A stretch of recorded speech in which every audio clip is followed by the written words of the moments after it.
நான் வந்து அப்போ டபுள் எக்ஸோட ப்ரீ ப்ரொடக்ஷனில் இருக்கேன். ஜிகர்தண்டா டபுள் எக்ஸோட ப்ரீ ப்ரொடக்ஷன் லொக்கேஷன் பார்க்கலாம் போயிட்டு இருக்கேன். ஸோ அங்கேருந்து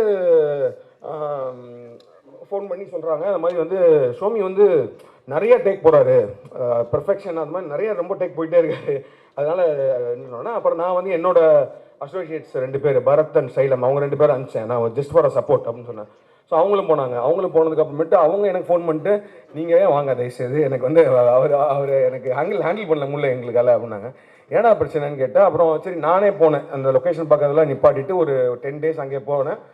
அவர் ஏன் இத்தனை வாட்டி யோசிக்கிறாருன்னா, அதுக்கு பின்னாடி மிகப்பெரிய பொறுப்பு ஒன்று இருக்குது அவருக்கு வந்து. ஏன்னா வந்து இந்த படம் தப்பாச்சுன்னா இதுக்கு பின்னாடி நிறையா ஃபில்ம் மேக்கர்ஸ்க்கான ஒரு ஸ்கோப் போயிருன்றனால அது ஏதோ ஒன்று அவர் மைண்டுக்குள்ளே இருக்கிறத பார்த்தேன். அப்போ தான் I could understand. Okay, but நான் சொன்னேன் இல்லை, அதுக்காக அப்படி சொன்னீங்கன்னா ஒவ்வொரு ஷாட்டும் 27 டேக்லாம் போச்சுனாலாம் வந்து நம்ம ஓப்பன் பட்ஜெட்லாம் பண்ண முடியாது. அது பண்ணலாம். அதே மாதிரி சடனாக பார்த்தா சொன்ன மாதிரி ரொம்ப பரபரப்பாக ஷூட்டிங் போயிட்டு இருக்கோம். ஸ்டண்ட் மாஸ்டர் வெயிட் பண்ணிட்டு இருப்பாரு, ஆக்ஷன் இது பண்ணிட்டு இருப்பாங்க. அந்த புட்டு சமைக்கிற ஷாட்டில் ரொம்ப நேரம் உட்காந்துருப்பாரு. என்னன்னு கேட்டால் ரொம்ப ட்ரிப் ஆயிடுவார் அவர். ஏன்னா வந்து இல்லை தலைவா, எங்கள் ஊர்லலாம் அந்த புட்டு இருக்குல்ல, அதில் வந்து இப்படி ஒரு ஸ்மோக் வரணும். ஆனால் அதுக்குள்ளே ஒரு லவ் டு தேர் ஹோம்லேண்ட் அது இருக்குது.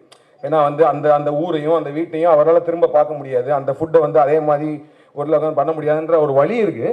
ஆனால் அந்த விஷயங்கள் இருக்கனால வந்து பட் ரியாலிட்டி. ஸோ நான் ஒரு ரியாலிட்டி செக்காக இருந்துகிட்டே இருப்பேன். ஓகே ரசிச்சுக்கோங்க புட்டை, பட் ஆனால் ஓகே டைம் ஆகுது ஷார்ட் போகலாம் அப்படின்னு சொல்லிட்டு